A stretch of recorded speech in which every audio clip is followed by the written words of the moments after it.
Pensa só, 66 livros, mais de 40 autores diferentes, um período de 1.500 anos para tudo isso ser escrito. Olhando assim de fora, a Bíblia parece muito mais uma biblioteca, né? Vários livros juntos. Mas e se toda essa diversidade, toda essa aparente desconexão, na verdade contasse uma única e coesa história? Uma só. É exatamente essa a questão que a gente vai investigar hoje.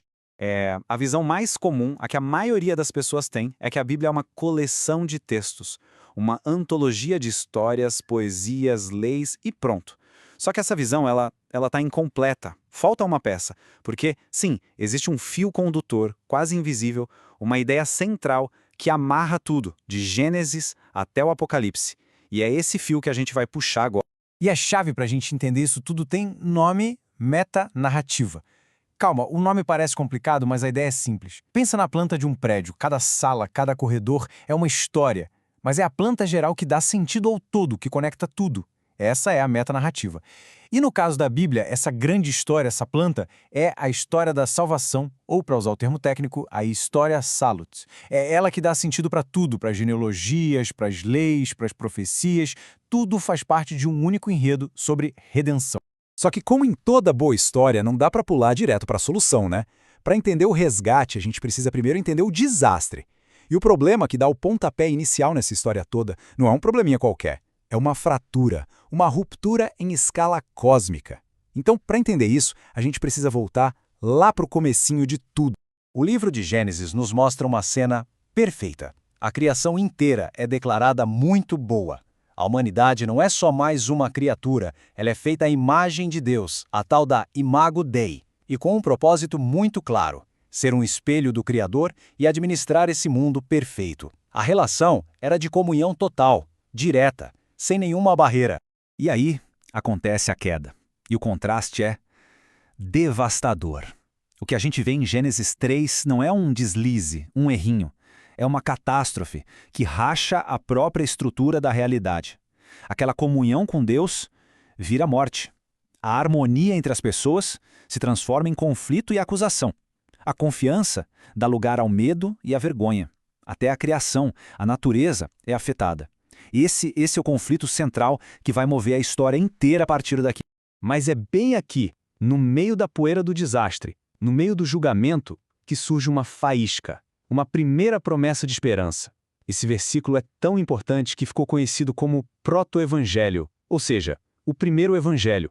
É a semente de toda a narrativa de redenção que vai se desenrolar. E ele já estabelece as regras do conflito. Vai haver uma guerra. Um descendente vai ser ferido, mas, no final, esse mesmo descendente vai esmagar a cabeça do inimigo. A vitória final é prometida aqui. A partir dessa promessa, é como se um fio escarlate começasse a ser tecido ao longo de toda a história que se segue. Só que a identidade desse Salvador, desse Redentor, não é revelada de uma vez. É como um grande mistério sendo montado, uma investigação que vai se desenrolando, pista por pista, século após século. E a gente consegue ver esse processo de forma muito clara. A promessa começa bem ampla, geral, o descendente da mulher, ok. Depois, o foco se fecha em um homem específico e sua família, Abraão. A promessa se afunila. Depois, dentro dessa nação, o foco vai para uma tribo, a de Judá, a tribo real. E por fim, se concentra em uma única linhagem, uma dinastia, a do rei Davi. É como se a câmera fosse dando um zoom, e a imagem do Redentor, que antes era borrada, vai ficando cada vez mais nítida. Aí a narrativa nos dá uma espécie de ensaio geral do que seria essa grande redenção, a Páscoa lá no Egito. E a lição aqui é fundamental. A salvação, o livramento da morte, não dependia da bondade das pessoas dentro da casa. Não era sobre mérito. Dependia única e exclusivamente da fé delas no sangue do Cordeiro que estava do lado de fora. Esse estabelece um princípio que vai ecoar por toda a Bíblia. A salvação acontece através de um substituto. Logo depois, vem o tabernáculo. Pensa nele como uma maquete em tamanho real do plano de salvação. Uma aula em 3D, ensinando visualmente como um Deus perfeitamente santo poderia habitar no meio de um povo imperfeito. Cada item ali dentro, cada peça de mobília, não estava lá por acaso. Cada um deles era um símbolo, apontando para uma realidade maior. Desde o altar do sacrifício lá na entrada, até a Arca da Aliança, no lugar mais íntimo, tudo gritava a mesma mensagem. É preciso um mediador.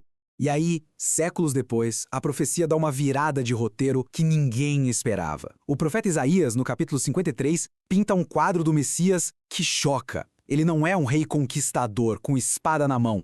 Ele é um servo sofredor. Aquele princípio da substituição que a gente viu na Páscoa e no tabernáculo, agora é levado ao extremo. O prometido não viria para esmagar seus inimigos com poder, mas para ser esmagado no lugar do seu povo, absorvendo o castigo que era deles.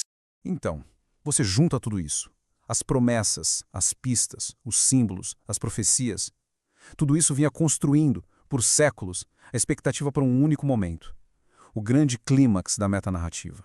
O evento que se tornaria o ponto de virada não só dessa história, mas de toda a história da humanidade.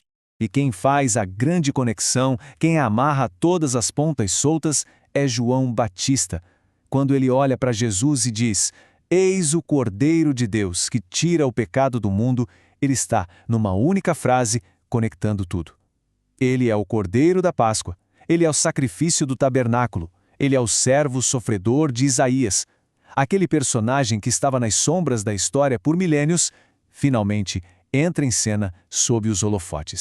E o clímax acontece na cruz. E de lá, a gente ouve uma única palavra, que ecoa pela história. Tetelestai, que significa está consumado. E isso é crucial. Isso não é um grito de derrota, de acabou para mim. Muito pelo contrário, era um termo contábil da época. Era o que se carimbava num pergaminho quando uma dívida era paga integralmente. A dívida cósmica, iniciada lá no Gênesis, que ninguém conseguia pagar, foi declarada quitada. Porque a cruz não foi simplesmente a morte trágica de um homem bom. Foi uma transação cósmica com múltiplas facetas. Foi a expiação, ou seja, a cobertura e a remoção do pecado. Foi a propiciação, que satisfez a justiça de Deus que não podia simplesmente ignorar o mal. Foi a redenção, o pagamento de um resgate para libertar quem estava escravo. E, finalmente, foi a reconciliação, que restaurou o relacionamento quebrado entre Deus e a humanidade. Em um único evento, todo o estrago de Gênesis 3 foi resolvido. Bom, com um conflito central resolvido de forma tão definitiva, a história pode finalmente caminhar para sua conclusão. E o ponto aqui é que ela não termina na cruz de jeito nenhum. Ela recomeça a partir dali. Aquele grande círculo narrativo que começou lá no Jardim do Éden, agora finalmente pode se fechar. E a arquitetura da história é simplesmente perfeita. O início, em Gênesis, e o final, em Apocalipse, funcionam como espelhos. Cada tragédia do início é perfeitamente revertida no final. A maldição que entrou no mundo é removida para sempre. A morte que se tornou realidade não vai mais existir. O acesso à árvore da vida, que foi bloqueado por anjos, é liberado. A humanidade que foi expulsa da presença de Deus agora vai viver face a face com Ele. É o paraíso perdido sendo, enfim, restaurado. E tudo isso nos deixa com uma última pergunta, uma provocação final. Se essa coleção de 66 livros de fato não é só uma coleção, mas uma única e coerente metanarrativa, uma história sobre o universo sendo quebrado e depois, a um custo imenso, consertado, o que isso significa para a nossa compreensão da realidade? O que isso diz sobre o propósito da história e o nosso lugar nela? Pensar nisso a fundo pode mudar a forma como a gente enxerga absolutamente tudo.